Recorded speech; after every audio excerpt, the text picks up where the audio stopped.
Good morning friends and welcome back to my channel. কেমন আছো তোমরা সবাই? আশা করছি তোমরা সবাই খুব ভালো আছো আর আমিও খুব ভালো আছি। আজকে তোমাদেরকে সাথে নিয়ে এখন থেকে আমি আজকের ব্লগটা শুরু করছি। আশা করছি আজকের ব্লগটা তোমাদের একটু হলেও ভালো লাগবে। আজকে আমরা যাব হলো মাসি বাড়ি। তাই দেখো সকাল সকাল ঘুম থেকে উঠে স্নান করে রেডি হয়ে নিয়েছি, আর রেডি হয়ে দেখো আমরা বেরিয়েও পড়েছি। আজকে সকাল থেকেই বৃষ্টি শুরু হয়েছে আর বৃষ্টি থামছেই না। আমরা মাসি বাড়িতে যেহেতু একটা অনুষ্ঠান আছে, তাই আমাদের যেতেই হচ্ছে, বৃষ্টির মধ্যেও আমাদেরকে মাসি বাড়িতে যেতে হচ্ছে। তারপরে দেখো আমরা রাস্তায় এসে টোটোতে উঠে গেছি। আর এটা অনেক দিন আগেকারই ভিডিও, তোমাদের সাথে শেয়ার করা হয়নি। আর যা গরম, মানে সহ্য করার মতো না, এত পরিমাণ গরম পড়েছে এবছর। তারপরে দেখো স্টেশনে চলে এসেছি। এসে এখন মাসি বাড়ির জন্য মা মিষ্টি নিয়ে নিচ্ছে এখানে। আর আমাদের এখানকার মিষ্টি খুবই ভালো, ওখানের মিষ্টিটা অতটা ভালো না। তাই আমরা যেখানেই যাই, যখন যেখানেই যাই না কেন, আমাদের এখান থেকেই মিষ্টিটা নিয়ে যাই। আর মাসি আগে যখন গেছিলাম মাসির বাড়িতে, মাসির খুব ভালো লেগেছে আমাদের বাড়ির মিষ্টিটা, মানে মাসির বাড়ির সবারই খুবই ভালো লেগেছে আমাদের এখানকার মিষ্টিটা। তাই আমরা যখনই যাই আমাদের এখান থেকেই মিষ্টিটা নিয়ে যাওয়ার চেষ্টা করি। এই দেখো মিষ্টি আমাদের নেওয়া হয়ে গেছে। আর আমরা সবসময় এই দোকান থেকেই বেশিরভাগ মিষ্টি নিই, আবার অন্য দোকান থেকেও নিই, আজকে এখান থেকেই নিচ্ছি। এখান থেকে আর কি সবসময় বেশিরভাগ আমাদের নেওয়া হয়ে থাকে মিষ্টি। আর আমি জিজ্ঞাসা করছিলাম যে দোকানে যে দাদাটা থাকে, সেই দাদাটা নিয়ে আজকে বলল না, ও বিকালে আসে, আমি সবসময় থাকি। আর সারাদিন দেখবে একটু বৃষ্টি হলে কেমন লাগে, ভালোই লাগে না, একদম ভালোই লাগে না, সারাদিন প্যাচ প্যাচ করে বৃষ্টিতে। তারপরে দেখো মিষ্টি নিয়ে আমি চলে এসেছি টিকিট কাটতে। মা আর বোন প্ল্যাটফর্মে বসে আছে, তাই আমি বললাম ঠিক আছে তোমরা এখানে বসো, আমি টিকিট কেটে নিয়ে আসি। দেখো আমার টিকিট কাটা হয়ে গেছে। তারপরে দেখো ট্রেনের জন্য অপেক্ষা করছিলাম আমি, বোন, মা। তারপরে এখানে আমি আর বোন কিছু ছবি টবি তুলছিলাম। তুলতে তুলতে দেখো আমাদের ট্রেন চলে এসেছে।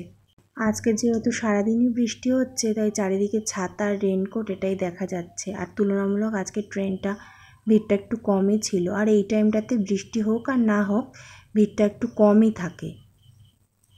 যেহেতু সকালের দিকে অফিস টাইমটা থাকে, তখন একটু ভিড়টা বেশি হয়। আর এখন তো অফিস টাইম না, তাই এখন একটু ভিড়টা কমই হয়েছে।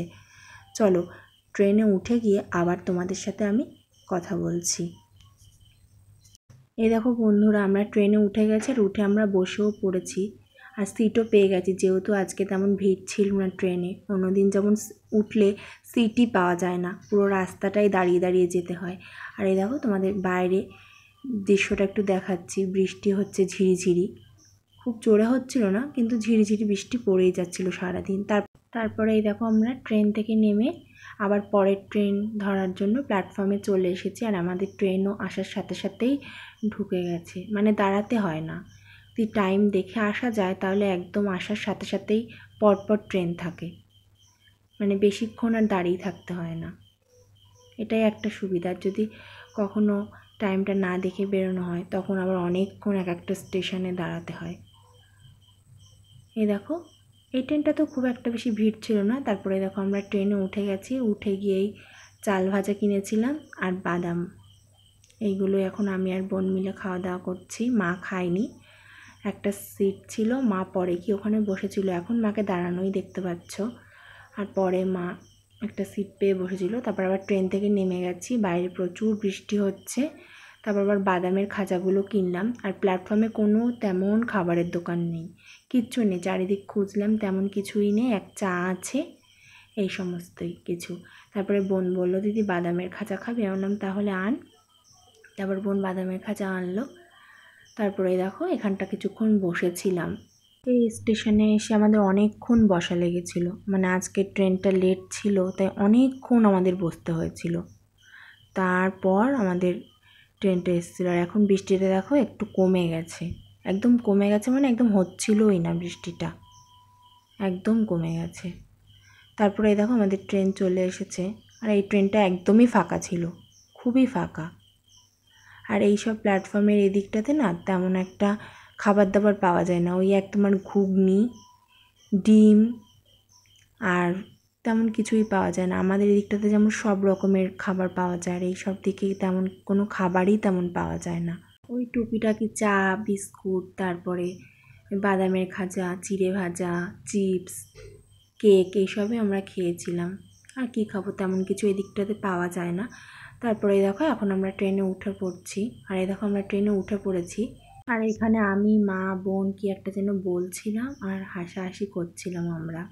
আর মা বোনকে বলছিল যে তুই গেটের সামনে থেকে সরে সরে দাঁড়া, আমার ভয় করে। মা বলছে যে ওরকম দাঁড়াস না, আমার খুব ভয় করে। তাই আমি বলছি যে ওরকম দাঁড়াস না, কিন্তু বোন তো শুনবেই না, ওইভাবেই দাঁড়াবে। তারপরেই দেখো আমরা নেমে পড়েছি।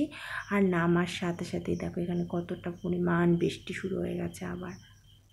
মানে আজকে সারাটা দিনই বলতে গেলে বৃষ্টি। এখন এতক্ষণ ছিল না, আবার শুরু হয়ে গেছে। তারপরে দেখো মাসি বাড়িতে চলে এসেছি, আর এসেই মাসি খিচুড়ি, বেগুন ভাজা, আলু ভাজা, ডিম ভাজা সব রান্না করেছিল। সব খাওয়া দাওয়া করে রেস্ট করছিলাম। এটা আবার সন্ধ্যাবেলা, এখন সবাই বসে আছি। আর মাসি চা করে এনেছে, এখন চা খাচ্ছি আমরা।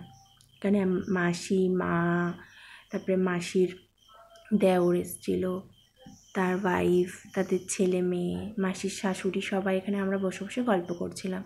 তারপর আবার মাসির ছেলে ফুচকা নিয়ে এসেছিলো। আবার তারপরে মাসির জামানেই কাকি ফুচকা বানাচ্ছিল। তাই এখন আমরা সবাই মিলে ফুচকা খেয়ে নেব। এখানে আবার 10 টাকায় 4টে ফুচকা দেয়। আমাদের ওখানে আবার 10 টাকায় 6টা ফুচকা দেয়, কিন্তু এখানে দেখলাম 10 টাকায় 4টে ফুচকা দেয়। চলো এখন আমরা সবাই ফুচকা খেয়ে নিই। আমার আজকের ভিডিওটা এই পর্যন্ত। যদি তোমাদের ভিডিওটা ভালো লেগে থাকে তাহলে like, comment, share and subscribe করে দিও। সবাই ভালো থেকো, সুস্থ থেকো। দেখা হচ্ছে নতুন কোনো ভিডিওতে। আর আমার চ্যানেলের পরপর খুব সুন্দর সুন্দর ভিডিও আসছে, তার জন্য আমার পাশে থেকে আমার চ্যানেলটাকে সাবস্ক্রাইব করতে হবে। Tata, bye bye.